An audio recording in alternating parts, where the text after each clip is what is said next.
बिस्मिल्लाहिर्रहमानिर्रहीम।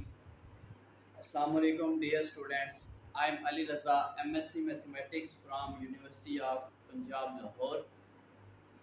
Welcome to my YouTube channel math world. उम्मीद है कि आप सब खैरियत से होंगे।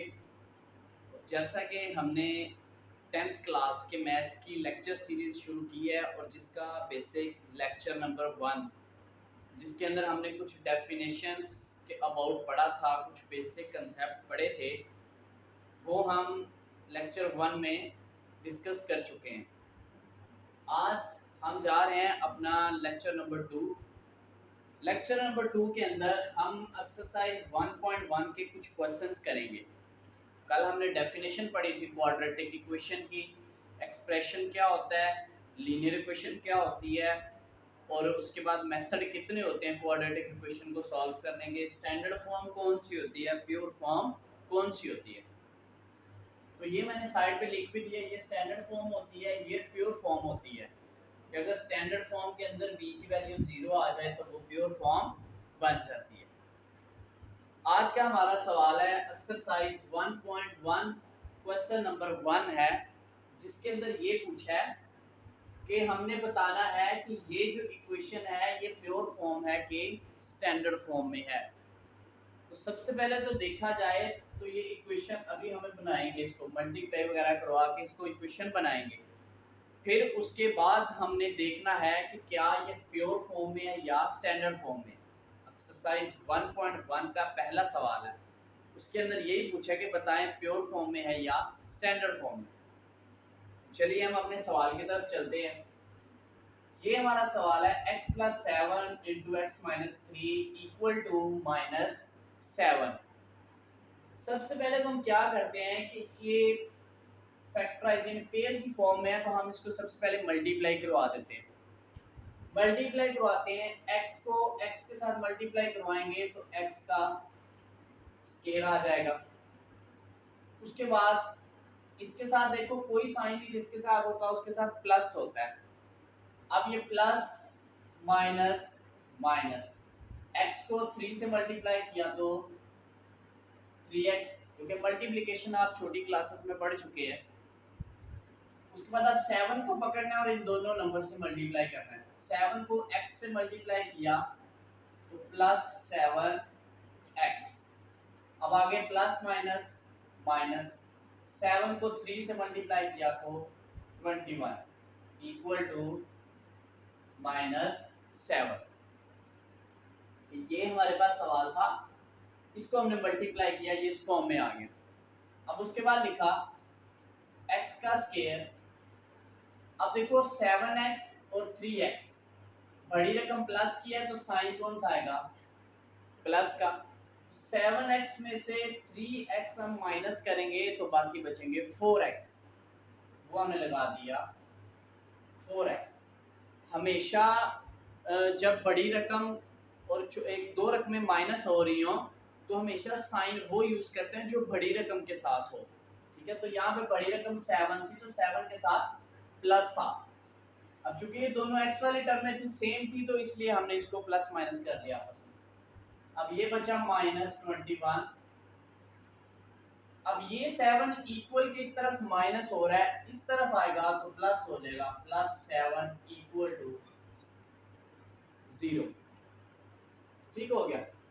उसके बाद ये तो एज इट आ जाएगा, x का स्क्वायर प्लस 4x। -21 में से अब 7 सब्ट्रैक्ट करने हैं, तो देखो माइनस और ये प्लस हो रहा है, तो -21 में से जब हम 7 सब्ट्रैक्ट करेंगे तो हमारे पास आ जाता है 14। अब इन दोनों में बड़ी रकम कौन सी है, 21, तो 21 के साथ कौन सी अलामत है, माइनस की, इधर माइनस आ जाएगा, = 0। अब देखिए हमने इसको इस फॉर्म में बना लिया। पहले हमारे पास जो सवाल था वो कुछ पेयर बने हुए थे, हमने उसको मल्टीप्लाई किया, तो ये यहाँ तक हम आ गए। अब हमारे पास एक इक्वेशन बन गई है। अब हमने इसे देख के बताना है कि क्या ये प्योर फॉर्म में है कि स्टैंडर्ड फॉर्म में। सबसे पहले तो ये जज करना है कि ये क्वाड्रेटिक इक्वेशन भी है कि नहीं है। तो हमने पढ़ा था क्वाड्रेटिक इक्वेशन ऐसी इक्वेशन होती है जिसमें वेरिएबल आपका x भी हो सकता है, y भी हो सकता है। मोस्टली ये दोनों यूज हुए हैं आपके सिलेबस में। z भी हो सकता है। तो वेरिएबल की डिग्री यानी कि पावर 2 हो, 2 से कम या ज्यादा ना हो, उसको बोलते हैं क्वाड्रेटिक इक्वेशन। अब इसमें मैक्सिमम पावर जो देखी जाए वो कितनी है, 2। ठीक है, मैक्सिमम पावर जो है वो 2 होनी चाहिए, 2 से कम ज्यादा ना हो। तो इसका मतलब ये 2 डिग्री आ गई तो ये क्वाड्रेटिक इक्वेशन है, मींस कि दो तरजीह मसावात है। अब ये बताना है कि ये स्टैंडर्ड फॉर्म है कि प्योर फॉर्म है। ये आपके सामने स्टैंडर्ड फॉर्म लिखी है, ये आपके पास प्योर फॉर्म लिखी है। अब देखा जाए तो स्टैंडर्ड फॉर्म में स्केयर वाली भी आती है, एक्स वाली भी आती है, कांस्टेंट भी आता है, जबकि प्योर फॉर्म में एक्स वाली टर्म नहीं आती। इसका मतलब वहां से देखा जाए तो ये हमारे पास स्टैंडर्ड फॉर्म है, स्केयर वाला भी आ रहा है, एक्स वाला भी आ रहा है और कांस्टेंट नंबर भी। तो हम नीचे लिख देंगे कि it is a standard form.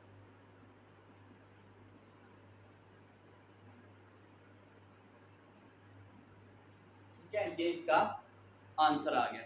क्योंकि यही हमने बताना था जस्ट इक्वेशन बना के कि ये स्टैंडर्ड फॉर्म में है या प्योर फॉर्म में। तो ये था हमारा क्वेश्चन नंबर 1 का पहला पार्ट। चलिए हम चलते हैं नेक्स्ट सवाल की तरफ।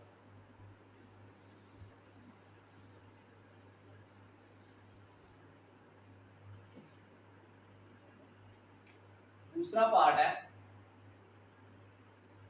X square plus 4 over 3 minus x over 7 is equal to 1। ये हमारा दूसरा सवाल है।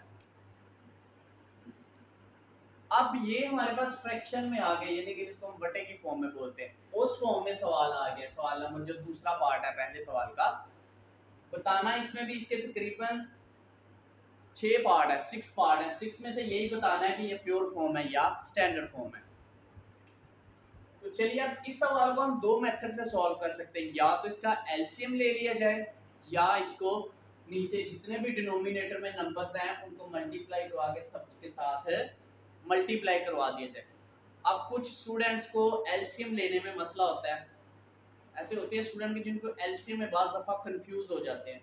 तो उनके लिए एक सबसे सादा और सिंपल मेथड ये है कि आपने ये देखना है कि जितनी भी रकम्स गिवन है उसमें डिनोमिनेटर के नीचे क्या क्या है।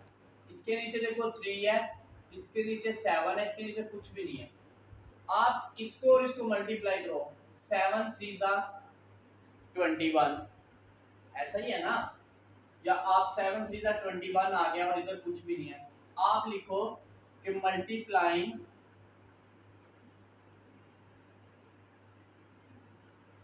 both side by 21। क्योंकि इसका एलसीएम लेंगे ना तो आप उस मेथड से भी कर सकते हैं, लेकिन हमने इजी मेथड लिया ताकि आपको एलसीएम में कंफ्यूजन ना हो।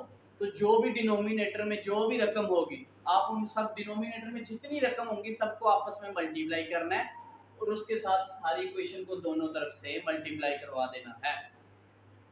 और अगर फर्ज किया इनके नीचे सेम हो जाता, यहाँ भी 3 है तो यहाँ भी 3 हो जाता, तो अगर सेम नंबर आ जाए तो फिर वो एक ही नंबर सेम से सबको मल्टीप्लाई करवा देना है। ठीक हो गया। तो चलिए हम चलते हैं कि मल्टीप्लाई करवाना है हमें। 7 और 3 था, 7 और 3 21 बन गया। तो मल्टीप्लाई करवाते हैं दोनों साइड को, क्या आएगा 21 मल्टीप्लाई ये पहली रकम x के प्लस 4 ओवर 3 माइनस फिर 21 मल्टीप्लाई होगा x ओवर 7 के साथ इक्वल 21 मल्टीप्लाई 1। ये मैंने क्या किया कि सारी क्वेश्चंस को 21 के साथ मल्टीप्लाई करवा दिया। 21 ये आया था, 7 3 जा 21, डिनोमिनेटर वाले जो थे उनको लेके। अब देखो ये देखो 3 1 जा 3 और 3 7 जा 21, तो क्या बचा 7 साथ मल्टीप्लाई कौन हो रहा है x स्क्वायर प्लस 4 माइनस यहाँ देखो 7 1 जा 7 और 7 3 जा 21, 3 बचा 7 x। तो नीचे 1 है, डिनोमिनेटर में 1 हो उसे लिखो ना लिखो उससे फर्क नहीं पड़ता। इक्वल लगाया 21 1 से मल्टीप्लाई हुआ तो 21 आ गया। ठीक है। अब ये 7 अंदर मल्टीप्लाई हो रहा है, 7 इसके साथ मल्टीप्लाई हुआ तो 7x स्क्वायर प्लस 7 4 से मल्टीप्लाई हुआ, 7 4 जा 28 माइनस 3x वैसे ही आ जाएगा। अब ये जो नंबर है इस ये इधर जमा का इधर आएगा तो माइनस का हो जाएगा, उधर ऐड हो रहा था ना, यानी एडिशन का साइन है, जिसके साथ कुछ ना हो एडिशन का होता है, इस तरफ आएगा तो सब्ट्रैक्ट हो जाएगा। अब देखिए ये 7x स्क्वायर हाईएस्ट पावर पहले लिखते हैं डिग्री, उसके बाद माइनस 3x। अब देखिए ये 28 प्लस क्या है, ये 21 माइनस क्या है, बड़ी रकम कौन सी है 28, इसके साथ क्या है प्लस, इधर क्या आ गया प्लस, 28 में से 21 माइनस करें तो बचते हैं 7, बराबर आ गया 0। ये हमारे पास बन गई इक्वेशन। तो सबसे पहले इस इक्वेशन को आपने देखना है कि ये कौन सी इक्वेशन है, क्वाड्रेटिक है या नहीं है। तो क्वाड्रेटिक ऐसी इक्वेशन होती है कि जिसमें वेरिएबल की पावर 2 हो, डिग्री 2 हो। अब इसमें वेरिएबल x है, वेरिएबल ऐसी क्वांटिटी होती है जिसकी वैल्यू चेंज होती रहे। तो देखो x की हाईएस्ट पावर 2 है तो इसका मतलब ये क्वाड्रेटिक इक्वेशन है।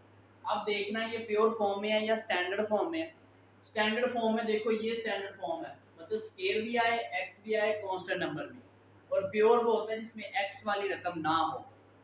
इधर देखो स्केयर भी है x भी है 7 भी है, मतलब ये एज इट इस तरह की है। तो ये हमारे पास कौन सी फॉर्म है, स्टैंडर्ड फॉर्म, ये इसका आंसर है।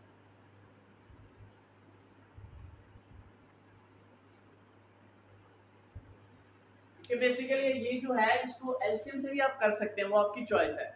जिन बच्चों को एलसीएम में अच्छी उनकी कमांड है वो एलसीएम से कर सकते हैं, इसको एलसीएम लें और सॉल्व करके ये क्वेश्चन बना लें। मैंने वो बताया कि जो 7-8 कुछ बच्चे ऐसे होते हैं कि वो थोड़े वीक होते हैं, उनको एलसीएम में कंफ्यूजन हो जाती है, बाज़ दफ़ा ऐसी टर्म आ जाती है डिनोमिनेटर में कि मुश्किल हो जाता है एलसीएम। उनके लिए ये है कि डिनोमिनेटर के नीचे जितनी भी टर्में हों उन सबको मिलाओ और उसके साथ सारी इक्वेशन को मल्टीप्लाई कर दो, बाद में कुछ फैक्टर उसमें डिवाइडेड हो जाएंगे। देखो जैसे ये हुआ है, बाकी सिंपल इक्वेशन है, प्लस माइनस करके इक्वेशन बन जाएगी। तो ये था हमारा पार्ट नंबर 2।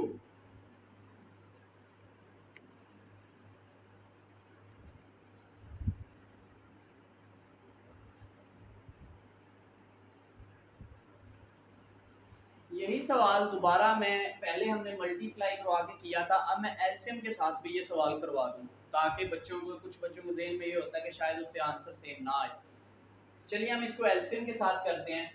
7 और 3 एंड डिनोमिनेटर के एलसीएम ऐसे लेते हैं, 7 लिखा 3 लिखा। अब देखो इसको डिवाइड करना है तो 7 7 के टेबल में ही आता है, तो 7 1 सा 7, इधर 3 आ गया। अब ये 3 है तो 3, ये तो 1 एज ए 3 1 सा 3, तो इसको मल्टीप्लाई करवाते हैं, जितने भी इधर फैक्टर है वो एलसीएम होता है। 7 3 सा 21 मींस के इसका एलसीएम क्या आया 21। आप लिखो यहाँ पे 21 एलसीएम आ गया।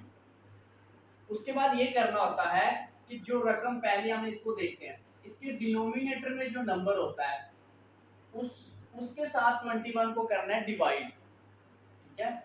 इसके डिनोमिनेटर में क्या है 3, 3 के साथ 21 को 3 से डिवाइड करें तो 3 के टेबल पढ़ना है, 3 7 सा 21 यानी कि 7 आता है। जो आंसर आए उसको ऊपर वाले से न्यूमिनेटर से मल्टीप्लाई करते हैं, ये एलसीएम का तरीका है। डिनोमिनेटर में जो, इस एलसीएम को उसके साथ डिवाइड करना है, जो आंसर आए उसको ऊपर वाली टर्म के साथ मल्टीप्लाई करना है। तो 3 का टेबल पड़ा, 3 7 सा 21, तो मींस के 7 मल्टीप्लाई होगा इसके साथ x स्क्वायर प्लस 4 माइनस, अब 7 का टेबल पढ़ना है क्योंकि 7 है इधर डिनोमिनेटर में, 7 3 सा 21, 3 आया, 3x के साथ मल्टीप्लाई होगा, 3x इक्वल टू 1। अब ये चीज इधर डिवाइड हो रही है उस तरफ जाएगी तो मल्टीप्लाई हो जाएगी, इधर आ जाएगा 7 x square plus 4 minus 3x equal to, फिर 21 1 से मल्टीप्लाई हुआ तो 21 हो जाएगा, इधर डिवाइड हो रहा है ना तो उधर जाकर मल्टीप्लाई हो जाएगा। इसको मल्टीप्लाई करो, 7x का स्क्वायर प्लस 7 4 सा 28 माइनस 3x, ये प्लस का इधर आएगा तो माइनस का 21 इक्वल टू 0। अब ये आ जाएगा 7x का स्क्वायर, अब उसके बाद x वाली टर्म लिख लो -3x। अब ये प्लस का 28, ये माइनस का 21। बड़ी रकम कौन सी है, प्लस की है, 28 अपने इधर प्लस आएगा। 28 में से 21 निकालेंगे तो 7 आ जाएगा इक्वल टू 0। अब दोबारा देखें, हाईएस्ट डिग्री 2 है तो इसका मतलब ये क्वाड्रेटिक इक्वेशन है। तो ये प्योर फॉर्म में या स्टैंडर्ड में आप वहां से देख सकते हैं कि स्टैंडर्ड फॉर्म में सब x भी आता है, x स्क्वायर भी आता है, जबकि प्योर फॉर्म में x वाली टर्म नहीं आती। इसमें देखो x वाली भी आ रही है, x स्क्वायर भी आ रही है, तो ये कौन सी स्टैंडर्ड फॉर्म है। देखिए आंसर जो है हमारा वो दोनों तरीकों से सेम आता है। जैसे कि पहले तरीके से भी हमने सवाल किया है और ये दूसरा मेथड था, सेकंड मेथड में लिख देता हूं, सेकंड मेथड। ये मेथड नंबर 2 है इन सवालों को करने का। एक आप कर सकते हैं एलसीएम लेके, दूसरा आप कर सकते हैं मल्टीप्लाई करके। तो ये था हमारा पार्ट नंबर 2 सवाल नंबर 1 का। चलिए नेक्स्ट सवाल की तरफ चलते हैं।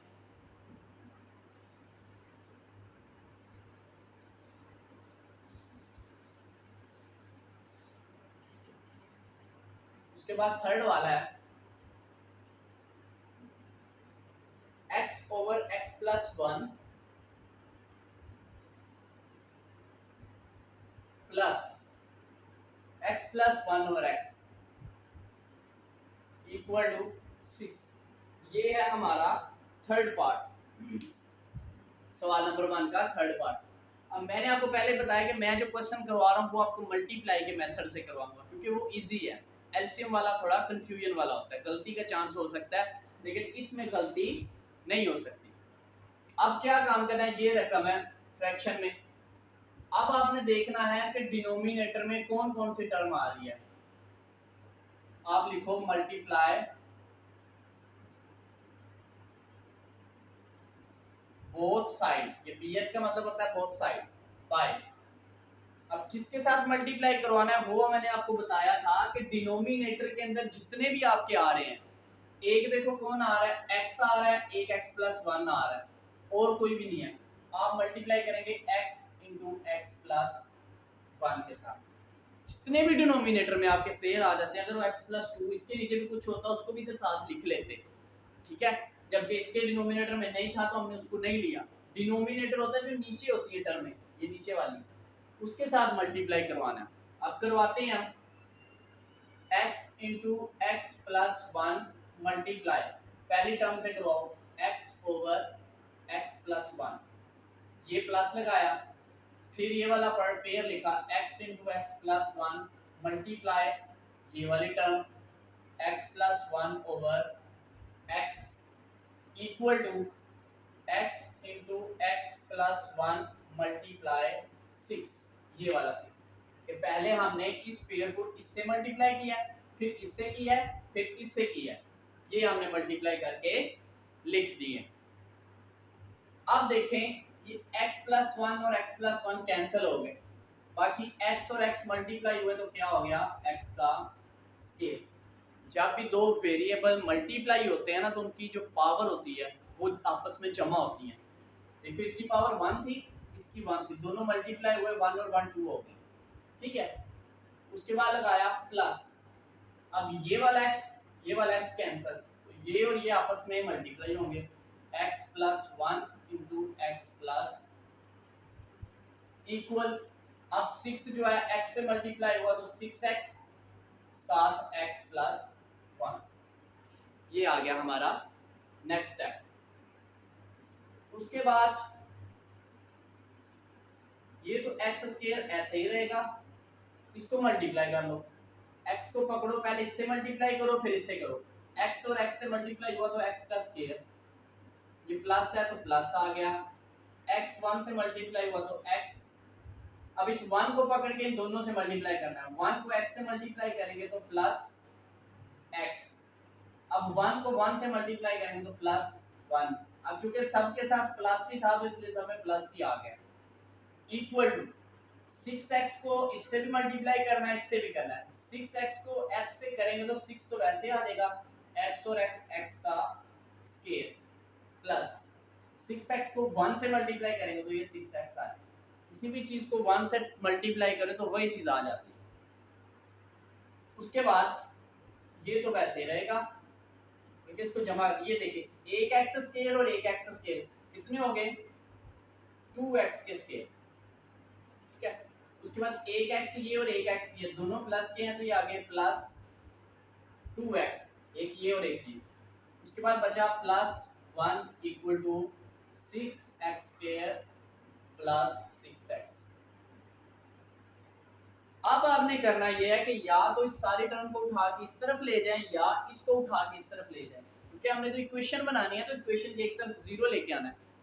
हम क्या करते हैं, इस टर्म को उठा के उधर ले जाते हैं, तो हमारे पास 6x का स्क्वायर प्लस 6x ये आ गया यहाँ पे, ये जमा क्या है इस तरफ जाएगा तो माइनस का हो जाएगा, माइनस 2x का स्क्वायर, ये भी प्लस का इधर जाएगा तो माइनस 2x, ये भी प्लस का इधर जाएगा माइनस 1 इक्वल टू 0।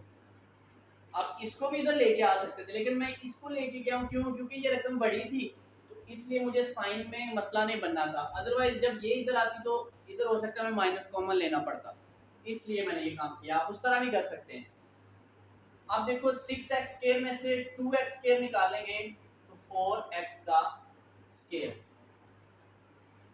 उसके बाद 6x में से 2x निकालेंगे तो प्लस 4x, क्योंकि बड़ी रकम के साथ प्लस है तो प्लस आ गया, बाकी -1 बचा, -1 इक्वल टू 0। ये हमारे पास बन गई इक्वेशन। अब आपने बताना है कि ये कौन सी फॉर्म है, स्टैंडर्ड फॉर्म है या प्योर फॉर्म है, तो वो हम मैंने साथ इसीलिए लिखनी है ताकि आपको मसला ना हो।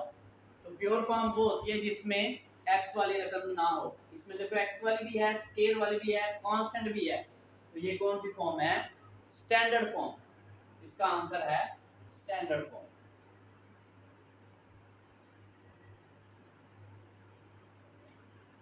तो ये था हमारा आज का लेक्चर, जिसमें हमने क्वेश्चन नंबर 1 के पहले 3 पार्ट जो है वो सॉल्व किए।